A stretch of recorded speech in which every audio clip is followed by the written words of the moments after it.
You're listening to an Anazao Ministries podcast. What is the cost of boldly going where no man has gone before? Guys, this is Systematic Geekology. We are the priests of the geeks. I'm your host today, Christian Ashley, joined by my co-host, Joshua Knoll. So, Joshua, what have you been geeking out on? Lots. A lot of new Marvel comics that just kind of initiated. So you got a new Miles Morales going on, a restart on Doctor Strange. You got a Spider-Gwen series that just started. A Captain America Alpha War or something's coming out like next week, as well as like Scar. Disney's Scar gets a background story in comics. It's a good time to be a comic geek. Yeah. How have you been liking the relaunch of Miles's comic? I enjoy it, but I feel like Peter Parker's comics have just not been great for a while, and Miles Morales and Spider-Gwen has really stole the show for the Spider-Verse in my eyes. I'd second that. So yeah. Sad. That's for a different discussion for Comic Book Catch Up, which you can catch if you're a patron. But as far as what I've been geeking out on, I just started, and I mean just started, Max Brooks' not his newest book, I don't think, but The Evolution. You know what World War Z is, Josh? I know what it is, yeah. Okay. Yeah. So he wrote the book. They made the movie. The movie has next to nothing to do with the book. The book is one of my favorite pieces of fiction right now. But The Evolution is basically kind of a found footage Bigfoot novel. And I'm really intrigued by it. So I'm looking forward to see what's coming out later on. Interesting. So, guys, if you haven't figured it out yet, we are going to be talking today about the origins of Starfleet in Star Trek, as well as kind of the role the Federation plays with Starfleet as time goes on. So I'm going to go through a couple of quick facts real quick before we get into the meat of the scenario here. Also, but if they want to hear the origins of Star Trek the show and how it came together, that's going to be on Patreon with Will, Sari, and return guest Brian Bennett. So that'll be a fun episode too. Very nice. So yeah, Starfleet started as a group on the United Earth that was created after, Vulcans made first contact with the Earth, and it devoted itself to the mission of exploration and discovery. And at one point in time, it included organizations like NASA and the International Space Agency. Later on, Starfleet would help fund ventures created by Zephram Cochrane and Henry Archer, who, if I remember correctly, is Jonathan Archer's grandfather, he of the captain of Enterprise, to create Earth's first Warp 3 capable vessel. I almost said vehicle. And an Enterprise that start with a Warp 5. We first hear about the founding of the Federation, and consequently, of parts of what would later become a larger Starfleet in Star Trek the original series, where it's discovered in the episode Journey to Babel that the Federation was founded by humans, Vulcans, Tellarites, and Andorians, of which we actually get to see the starts of that in Enterprise before it was unfortunately canceled in its season 4 as they were leading on towards the Romulan War, where Starfleet played a role in defending the galaxy, where the Alpha Quadrant, against them. And by the time that Enterprise starts, which is about 2151 AD, it is organized and respected enough to have a part in an interspecies medical exchange, which is how we get Dr. Phlox to come along to join the crew, despite him not being human or a resident of Earth. Great guy, though. So absolutely. Yeah, Enterprise is weird in that there aren't that many other aliens around, and that's good. I mean, the original series weren't that many as far as the crew was concerned, but it was the 60s. That was a lot of cost and makeup. So that's what it is. Later on, as we see through Enterprise, Starfleet's forces were actually bolstered by the Makos, who joined as a part. They were formerly a part of the United Earth's military forces, but later on, after they kind of integrated with Starfleet, they would be dissolved and become a part of it itself. Even then, from the beginnings to especially my DS9 fans, we see the creation of Section 31 from the very start of when Starfleet begins, coming from that section in its own charter that allowed for extra normal means of solving problems. And your mileage may vary on how good or effective they are. Later on, after the foundation of the Federation, Starfleet remains based on Earth, primarily as its headquarters. Gosh, I cannot speak today, which is located, unfortunately, in San Francisco. But now, there are many different alien races from diverse member planets among its ranks, and even races from outside the Federation like Klingons and Ferengi. So, Joshua, you told me the other day that you were watching through Enterprise right now. So, what parts of Star Trek have you seen? What have you not?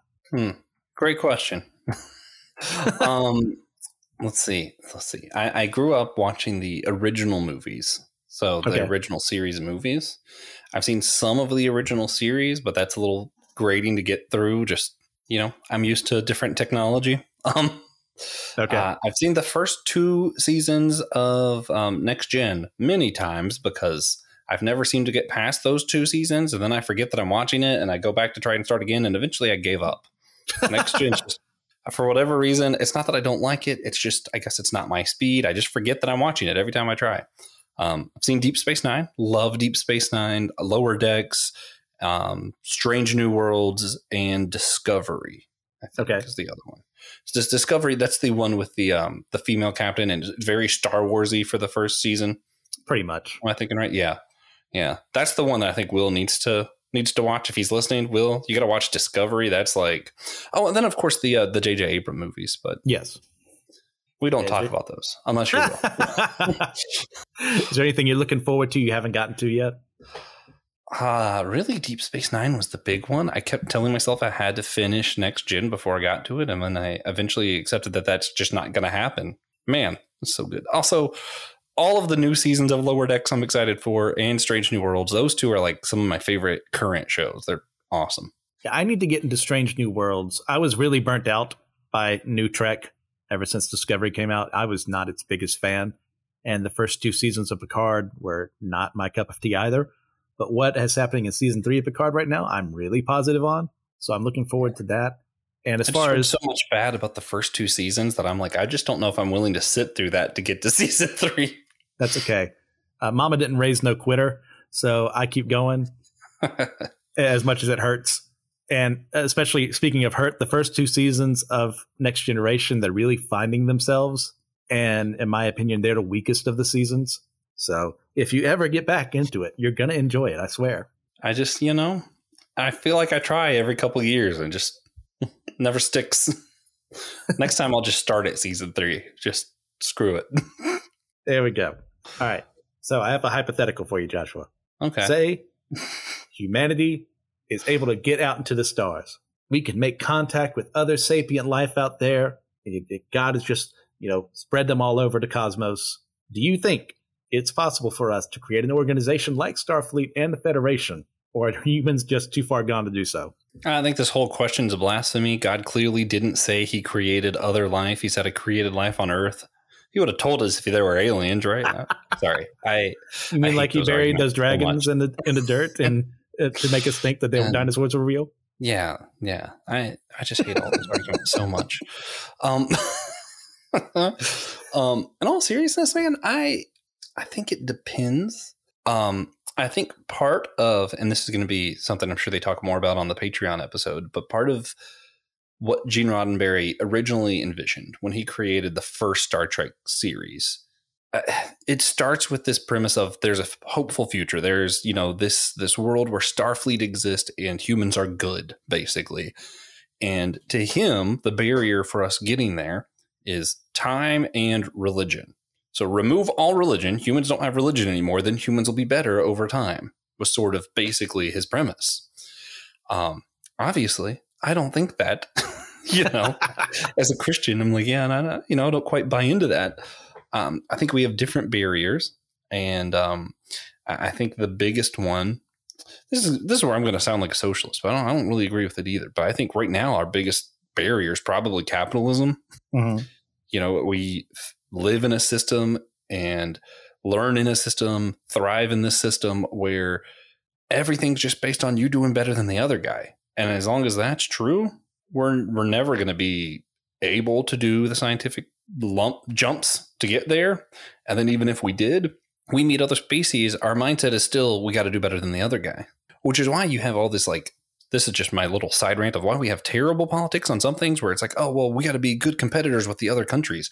That's not how money works. Actually, we need the other countries to do well so that we can do well. But we don't understand that because we live in our little capitalist bubble in America. So we just keep saying we got to be competitive with China when really we need China to do well so that we do well and everybody else does well. We just need China to be better. Better government, I should say. Yeah, I could agree with that. What I really appreciate about Roddenberry is his optimism. And I say this, and I know a lot of people are going to be rolling their eyes after I say these words. I'm an optimistic pessimist in that I want things to be better, but I know how people are. So I expect the worst while also hoping for the best. And Star Trek can really give that to you. And actually, my favorite series of all time is DS9. And that's a huge deconstruction of the ideals Roddenberry made of how can we have this perfect future with no money or not as much chaos and conflict among, these member species. Like, it's a very fragile system, but it's worth fighting for. Deep Space Nine is where you see religion in the system again, too. Yes, absolutely. Yeah. But at the end of the day, it's something worth fighting for. So do I think that we're able to move out of this solar system, head to other galaxies or other solar systems, what have you? I mean, it's possible.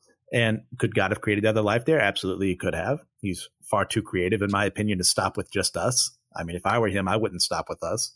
Surely there's something better out there. But I mean, at the end of the day, I just look at the United Nations right now, and it's not meant to be the world peacekeeping force like some people believe it to be. It's not meant to be the one world government like your conspiracy nuts will believe, because if it is, it's the worst of all time. And we can't get along there. I don't see it happening that easily when we get to space, if we do. Like, look at all the polarization, even in our own country. And then, this also gets to it, right? Where if we wanted functional leaders in our government and presidents and stuff, basically everybody would just have to agree to truly vote their conscience and stuff. But instead what you have is everyone's convinced that it's either one side or the other side. And as long as we convince ourselves of that and act like that, then it's true. But the moment everybody stops believing that, it's not true anymore. So it really comes down to that. And I think it's the same thing as far as like wanting to advance in space, wanting to meet new life and interact with them well. Until we actually believe better in our fellow man, it's not going to happen. And, I don't think our faith should be in man. Our faith should ultimately be in God. But you know what I'm saying? Like, if we don't also have faith in one another, if I don't trust the guy who's going out in space meeting the aliens, there's just going to be conflict with the aliens still, Like, it's not going to be any different than now. Just going to be more players involved. That's a good way of putting it. Well, you mentioned religion a couple of times earlier, but like, what can we as Christians learn from the example of Starfleet as it comes to organization and understanding between different peoples? I'm gonna use this word of like tolerance and acceptance kind of stuff, maybe some of that's humility. Actually, I think that's the big thing that I like about Star Trek Enterprise so far, is like a lot of our problems that we haven't quite learned that humility part yet, that you see some of the captains having in later series, and it's, our way's the best way. We know how to do this, why can't we have Warp 5? Why'd you hold this back from us? We're so entitled, that kind of stuff. Yeah. And that's sort of what we see in the church right now, right? Is that our way's the best way. No other way counts. Most churches are saying that the other churches don't really understand the Bible. They don't really, how many times I hear you have to go to a Bible believing church from a pastor. And then when you ask him what he means by that, he basically means a church that believes the Bible in the exact same way that he believes the Bible, believes it's just as literal or not literal as he does, interprets it the same way. You know what I mean? Like, instead of just saying, I don't know, the Bible kind of says this thing of, in order to be saved, confess with your mouth, believe in your heart, Christ is Lord. And then we're the ones who topple on all these other necessities for someone to be part of the church and to be Christian, right? Yeah. I think that's what the church needs to learn. When we meet new people, it's kind of go about it with, hey, your way might not be the only way. You might be wrong even. It's insane, right? You don't go around assuming that you're wrong, but you have to be able to hold the idea that you can be wrong if you're going to interact with people well. And if you're going to be able to have a meaningful conversation with anyone about salvation, you got to hold in your hand that you can be wrong, or else they know that you're basically talking down to them, that you're not actually having real dialogue with them, if that makes sense. I agree completely. I brought up the United Nations as an example earlier as an organization that kind of just fails. But if we want to talk about something that really fails, look at the church when it comes to organization, when it comes to reaching out beyond the gaps to say, okay, well, you believe in this. That's not exactly a heresy. Being like, oh, I'm a Baptist. I believe full immersion baptism. That's the way to go. Dunk me under the water. It doesn't save me. But at the end of the day, it's a public proclamation of faith. And there are other people out there who sprinkle, others who half submerge, sprinkle children. And at the end of the day, like a friend of the show, Kelly O'Sullivan, I make fun of him all the time. I call him my favorite baby drowner. And I don't mean that negatively. I mean it very tongue in cheek, because I mean that's what Anglicans do. And I've learned that. And they don't drown babies, for everyone. Sorry, let me rephrase that. They baptize infants. They sprinkle some water on their head. They drown babies. They worship Satan. It's a terrible place. No, that is not what the Anglican Church does. To defeat my own point there. Gosh. I just use it as a tongue-in-cheek kind of joke with him. It's like, hey, you believe this. I think that's weird. But at the end of the day, we can still get along. And what Starfleet does is it gives that common purpose of we're exploring new life and new worlds. To boldly go where no man has gone before. That is such a cool premise. Like, think of how vast this universe is. All the things we could discover if we just work together. And we should do the exact same thing on this Earth while we just have humans. And who knows, if we find someone else, we're going to have differences with them. But we already have the differences now. Let's solve them first. Let's go to Jerusalem first, then Judea and Samaria, then to the ends of the earth, Man, so I do another podcast, the Whole Church Podcast. It's all about church unity. And for some reason, you set me up to do a rant about this. So don't know why you would do that. So here's a fun example. I interviewed another one of our hosts, Keno Kennedy. We're doing a series over on that podcast about church services, right? And he's talking about his service. And when they do the Apostles' Creed, they leave out the harrowing of hell. I was like, that bothered me for a second. It really did. Because I was like, then that's not the creed. Because that's how the creed goes. Yes. But I thought about it, and it's funny even asking him. He's like, well, you can or can't, or you can choose to believe that or not. We don't think it's necessary to make everybody say that, because not everyone believes that in our church. I was like, okay, that's still not the creed, but okay. If I get hung up on that, that's an issue, right? Yes. And the thing is, when you really think of what Christ said about witnessing, he didn't say, man, if you give a great 3-point sermon. He didn't say, if you have a good testimony, if you really gone through some stuff, he didn't say, if you're willing to go to the bar, then they'll listen to you. He didn't say, if you're not willing to, then they'll listen to you. What he said is they're going to know you by your love for one another. And he said that my people will all love one another. The church is united, if you read Ephesians 4. And yet today I'm looking at the church going, it's not, and I'm like, we aren't known for love. We're known for perversion, for division, for anger. And it's like, something's missing here. And the thing is, Jesus' vision for the church, that we are known by that. What organization on this planet is known for that? None. No organization is known because they're just that well united that it blows people's mind. Yes. To be that is to boldly go where no one has gone before. Amen. And it's possible, or else Jesus wouldn't have told us to do it. If it was impossible, that's what I hate so many times. People are like, well, we're all human, so it's impossible to really have unity. And I'm like, no, it's not. We have the Holy Spirit, and Jesus told us to do it, so let's just do it. It just requires work, and I don't want to work, Joshua. Yeah, that's really what it is. Which is the same reason why we haven't met aliens. That's just way too much work, man. Yeah, let's defund NASA. We'll get here eventually. Goodness gracious. Okay, oh, man. So moving on to a different track. That was fun. So you've seen the movies, you said. So in the second movie, the original ones. Yeah. I didn't see the next gen movies. That's fine. Some of those you're better off. First Contact you need to see. Okay. But part of the training for those wanting to graduate from Starfleet Academy, especially in an officer's role, is the infamous Kobayashi Maru unwinnable battle to see how the cadets handle the experience. So you've watched the movie, so you're familiar with it.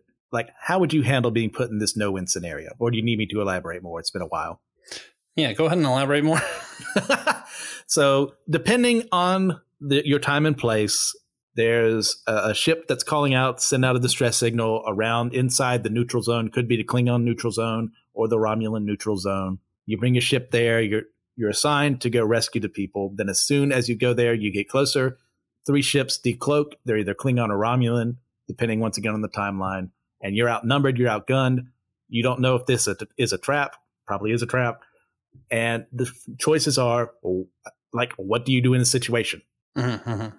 Who do I have on crew?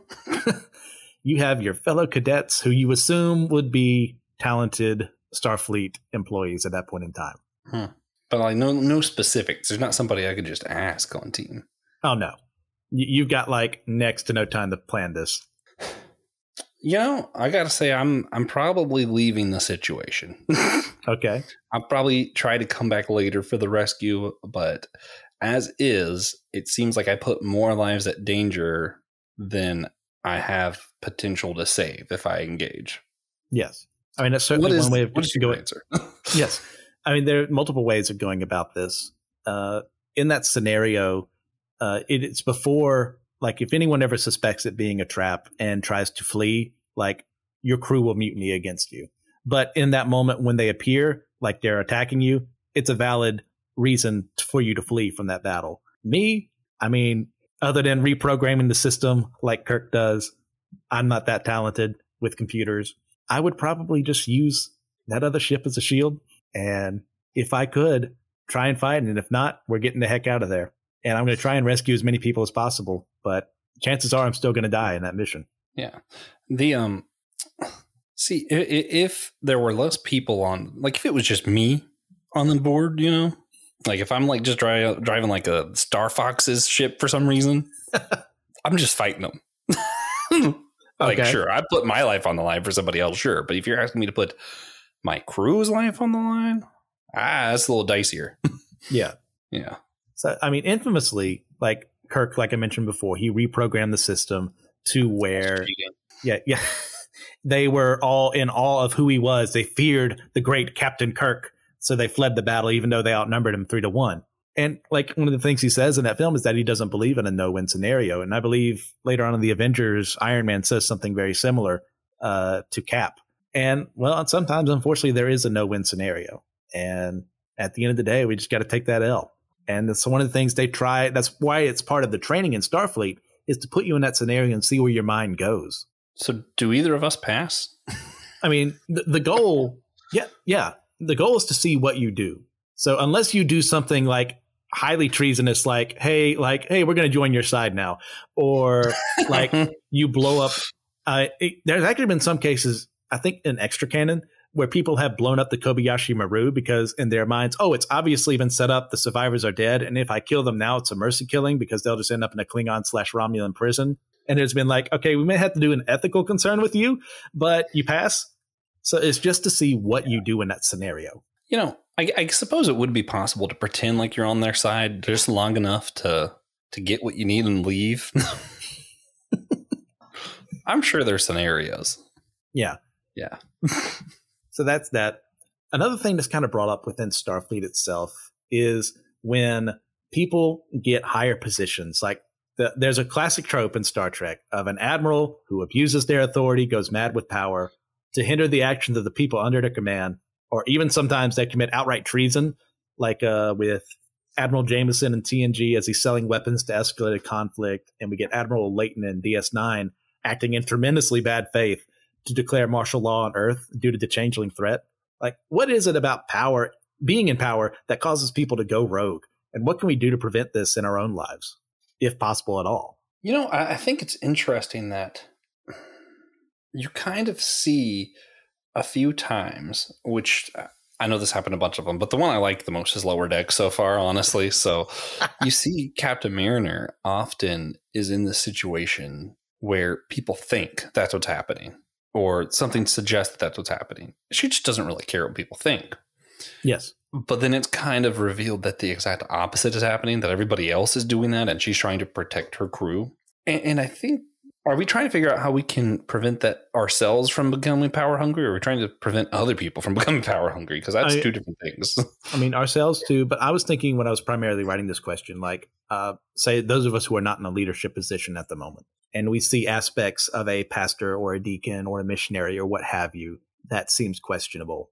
So, I mean, I'm going to get in trouble here. And in a church context, I don't think there really should be a hierarchy.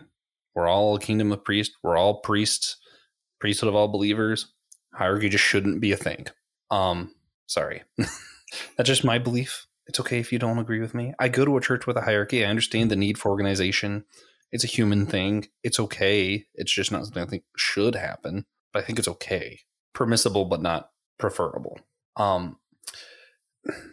But given that, and given that people have different roles, whether or not you believe they should have a hierarchy or not, they have different roles, whether or not you think they're more important Christians or not. The right thing to do, according to the Bible, is for two of you to talk to him together and pull him aside and address him. I would say you should probably, churches that have roles have them for a reason. There's someone above the pastor. Ask if the pastor will meet with you and that person, express your concerns, and just have that conversation. And if nothing's done about it and you see the trend continuing, that's when I say, man, just leave the situation. This is not a good situation to be in. It's unhealthy for you, unhealthy for the leader. It's unhealthy for the church. Don't stay in that. Yeah. I mean, as far as Star Trek is concerned, first and foremost here, it's time and time again, you see Picard or Cisco or what have you, or who have you, I should say, just dealing with someone who obviously got that from connections or from they were actually really good at their job at one point in time and they got lazy or they got too proud for their own good. And that's something we need to be aware of when we're picking leaders for anything, whether it be for, youth ministry or small group leaders or, missionaries or what have you. And it's going to be hard because, number one, I mean, we've got to go over how to judge, and we have to learn from the person who taught us how to judge, and that being Jesus in the most misquoted verse in the Bible. Judge not, lest ye be judged.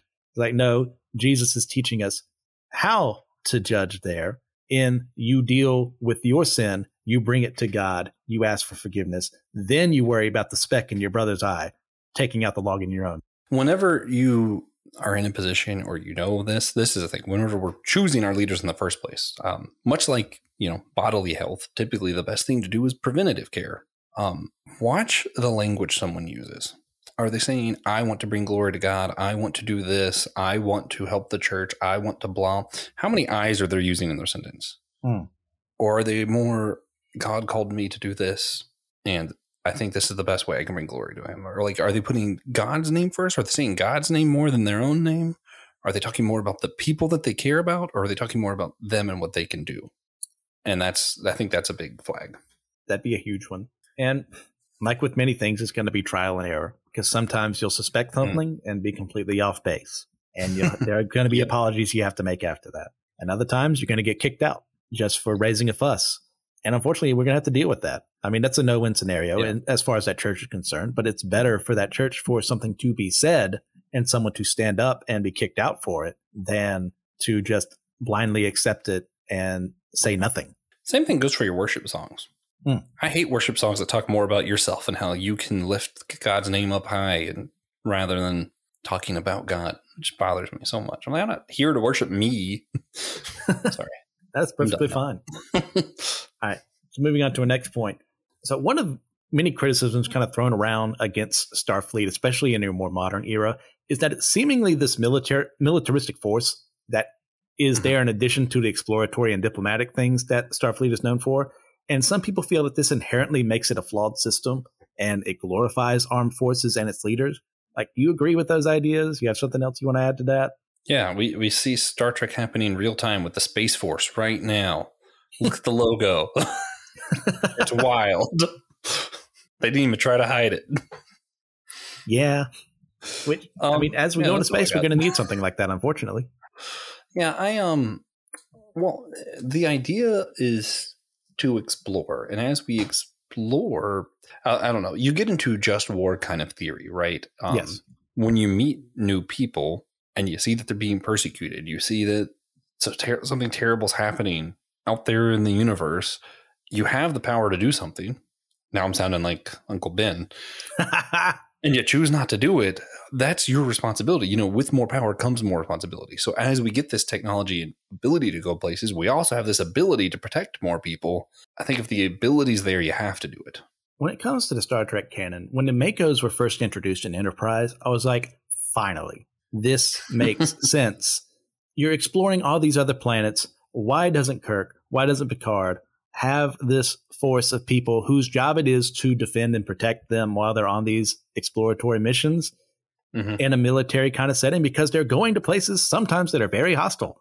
And one of my favorite Star Trek games ever is Star Trek Elite Force, where that's done for Voyager. It's not canon, but it should be canon.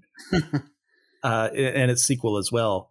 They're both really good because, like, sometimes you need people who are good at their job for missions like this. They shouldn't be there every single time, but they should be there, especially in the situations like this. And I understand why people are very upset with the idea of Gene Roddenberry's future being changed in this regard. It's not as idealistic that we need to have a military involved. But at the end of the day, we know what people are like. So, of course, another race, another species that's fallen is going to do the exact same things. Man, you telling me if I can go hike somewhere that no one's ever hiked before, do you really think I'm not bringing any weapons on that hike? I mean, come on. That's just you dumb. Don't know what's there. You have no idea what you're getting into. I understand. And I know I'm a very, very conservatively biased person in some regards. And I can be sometimes very sounding demeaning towards people who are a bit more liberal in that regard. Like, we shouldn't have that. But, like, it's just a logic reason for me. It's like, why wouldn't they be there? Yeah, I am. I'm going to annoy some people with how I'm using this. But, Jesus had the disciples pick up swords. And then in the garden, told them not to use the swords. I'm a big fan of that kind of philosophy of, hey, if I'm going somewhere I've never been before, I'm bringing the most firepower that I have. Then there's pretty much no situation in which I'll use it. Yeah. But I'm going to have it. Perfect use there. Just in case. All right. So another classic rule within Star Trek is the Prime Directive. That is, we cannot interfere with the development of pre-warp worlds so as to not negatively affect them. Like, do you agree with this as an idea? Do you think they're a little too, what's the word I'm looking for, stringent? I think systemically it's a good idea. I think individually not necessarily, if that makes sense. Because I agree. Yeah, if I'm sending other people out places, and it's like, you know what, let's do as little interaction as possible so we don't mess stuff up. But if you and your people, and that's it, use best judgment, you know. I mean, you stole my line. This is when I was going to use to, with great power, there must come great responsibility line. And that's with, God, if for whatever reason we're out in the stars and we're more advanced than this alien race we're looking after, and we see they're about to destroy themselves in a nuclear war, would it not be more just for me to break that law so that I can help them and preserve life? And you can argue that all day long, but I'm gonna preserve life. Yeah, and I definitely think it depends on scenario. In that situation, it makes a lot of sense. I think a lot of the scenarios, which is probably what they had the rule in mind for, it's much like helping animals, right? Like if you just start feeding cats outside or whatever else, or, you see a sea creature and you just try to put them in the water, a lot of times you do end up doing more harm because that animal actually needed something else. That animal actually needed to learn how to hunt for themselves or how to get in the water for themselves, whatever it is. And your interference, though in the moment it seemed like you were doing the right thing and you fixed it, actually caused more harm. And I think that was that sounds like that would be your initial reasoning to have a rule like that, is so that you're not doing something to people and causing them to rely on some technology they don't actually have access to or whatever else that would end up causing more harm in the long run. But I think it became so dogmatic that some stuff like what you're talking about, where it's like, I could stop this nuclear war, but I'm not allowed to, ends up being what happens. Yeah, I agree with you on the case-by-case scenario. Like, there's a reason this rule should exist. I mean, we see it, especially in the original series all the time, where alien races are influenced by something, and then we suddenly have a Nazi planet or something like that.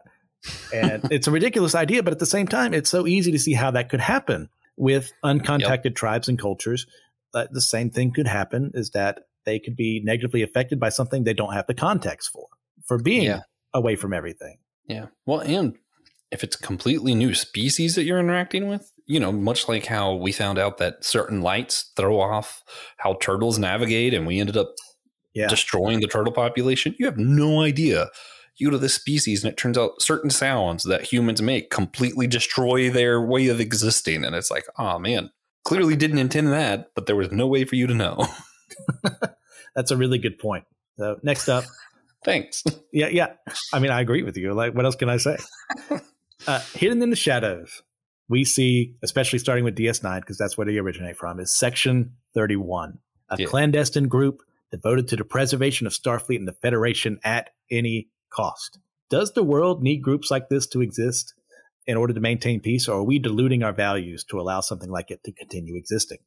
Well, to sound very conspiracy theory for a little bit, I think that those things absolutely already exist. Indeed, they do. I don't think it's doing a ton of good. I mean, well, let's just say it. I mean, the FBI exists, the CIA exists, MI6, the KGB, so on and so forth. All these organizations exist and have done terrible things in the name of preserving peace, sometimes well, sometimes very poorly. Yeah, and that's the stuff they tell us about. There's stuff that they try not to tell us about. They've got to have at least been successful once in not letting us know something. I wouldn't be surprised. And yeah, this is our conspiracy theory part of the podcast.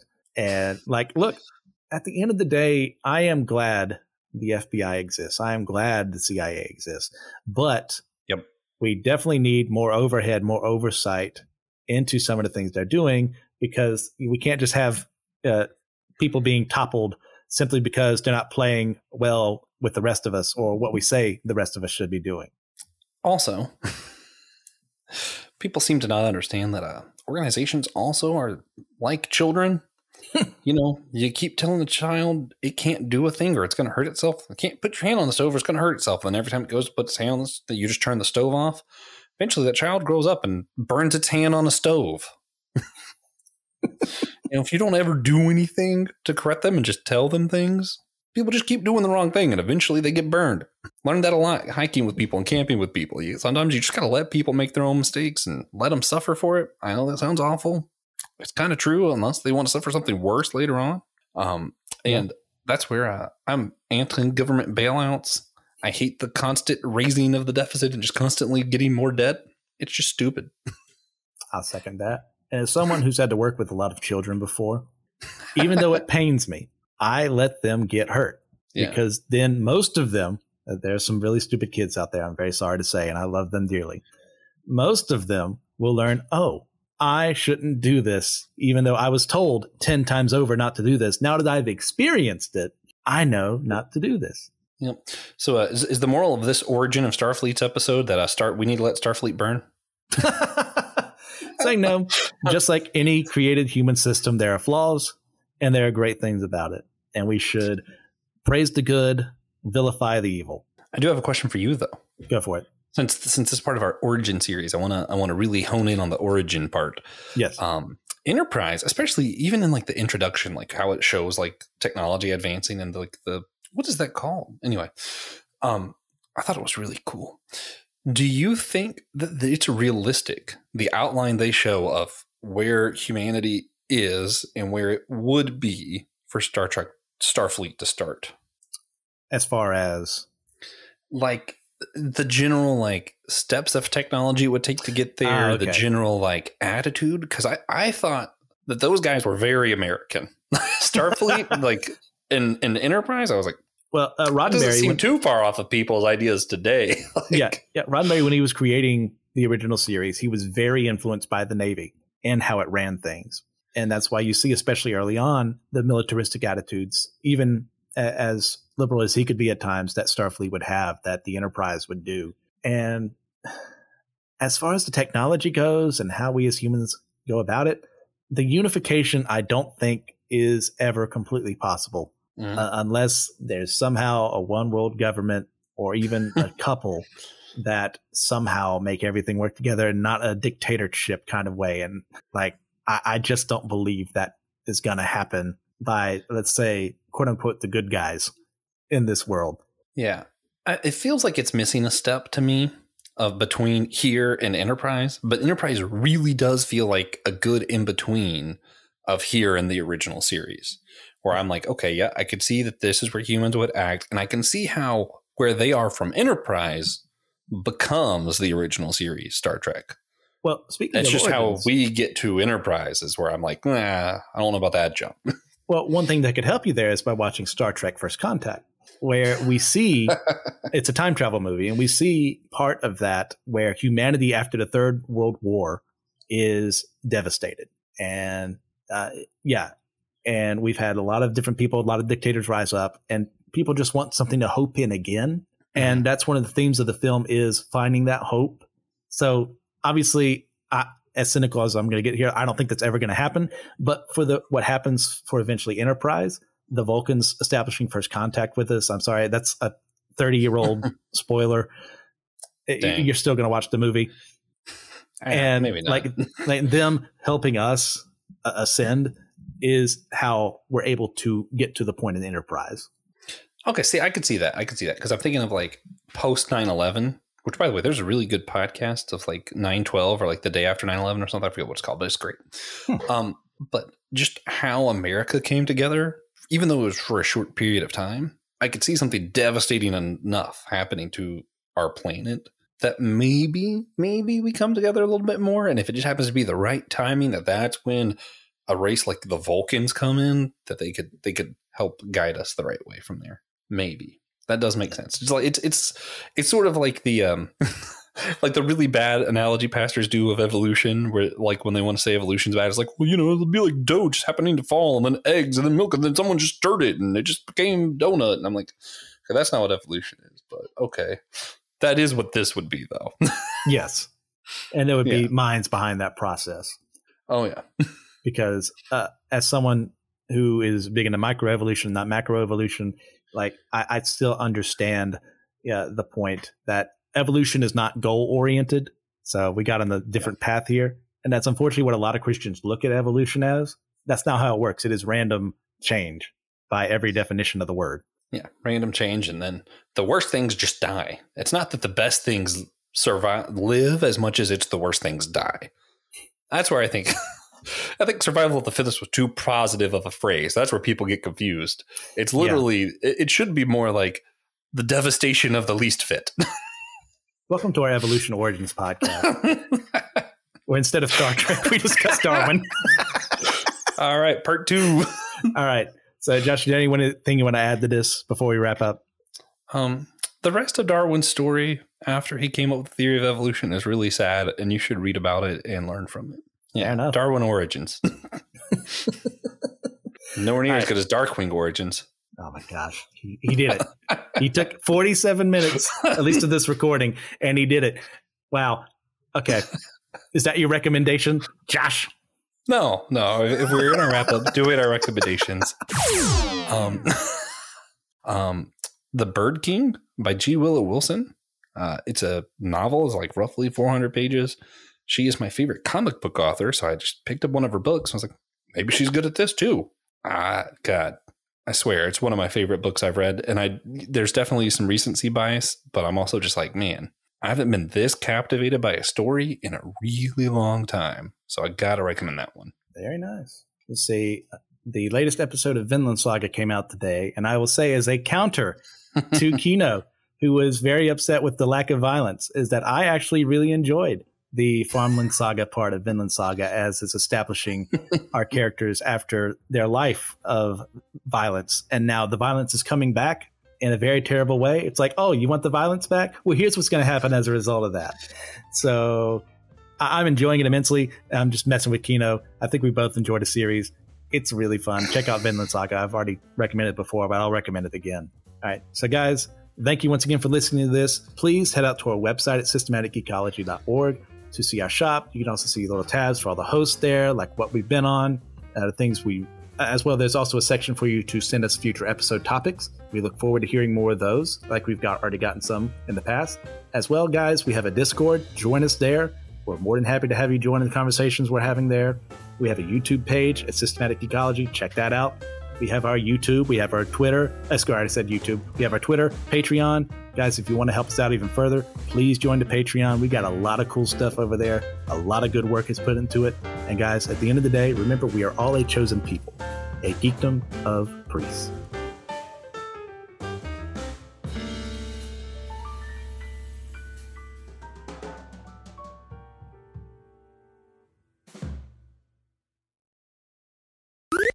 This was an Anazao Ministries podcast. If you enjoyed this show and would like to learn more about our network, be sure to check out the Anazao Ministries podcast network.